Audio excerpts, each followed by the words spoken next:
வத்தலக்குண்டு அருகே பணி மாற்றம் செய்யப்பட்ட தலைமை ஆசிரியரை மீண்டும் அதே பள்ளியில் நியமனம் செய்ய வலியுறுத்தி வகுப்புகளை புறக்கணித்து பள்ளி மாணவர்கள் தர்ணா போராட்டம். காலை சிற்றுண்டி சாப்பிடாமல் பட்டினி போராட்டத்தில் பள்ளி குழந்தைகள் ஈடுபட்டனர். திண்டுக்கல் மாவட்டம் வத்தலக்குண்டு கட்டக்காமன்பட்டியில் ஊராட்சி ஒன்றிய நடுநிலைப்பள்ளி உள்ளது. இப்பள்ளியில் 150க்கு மேற்பட்ட மாணவ மாணவிகள் படித்து வருகின்றனர். இப்பள்ளியில் தலைமை ஆசிரியராக பணியாற்றிய விஜயா என்பவர் இப்பள்ளியில் 16 ஆண்டுகளாக பணியாற்றி வருகிறார். தற்போது இந்த பள்ளியில் இருந்து வத்தலக்குண்டு அருகே உள்ள கணவாய்ப்பட்டியில் உள்ள ஊராட்சி ஒன்றிய நடுநிலைப் பள்ளிக்கு பணிமாற்றம் செய்யப்பட்டார்.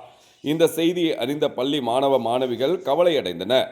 இன்று காலை மாணவ மாணவிகள் பள்ளிக்கு வந்தவுடன் அனைவரும் ஒன்று சேர்ந்து காலை உணவு உண்ணாமல் பள்ளி முன்பு உட்கார்ந்து வேண்டும் வேண்டும் எங்கள் விஜயா தலைமை ஆசிரியை மீண்டும் வேண்டும் என்று அட்டையில் எழுதியும் கோஷமிட்டு போராட்டத்தில் ஈடுபட்டனர்.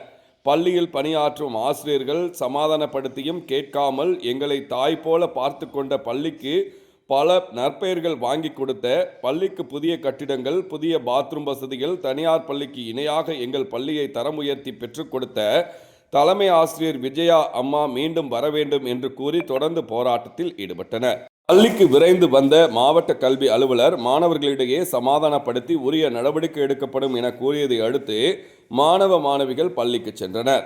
இதனால் அங்கு சிறிது நேரம் பரபரப்பு ஏற்பட்டது. வியாழக்கிழமை மதியம் 2 மணி அளவில் கிடைக்கப்பெற்ற தகவல்.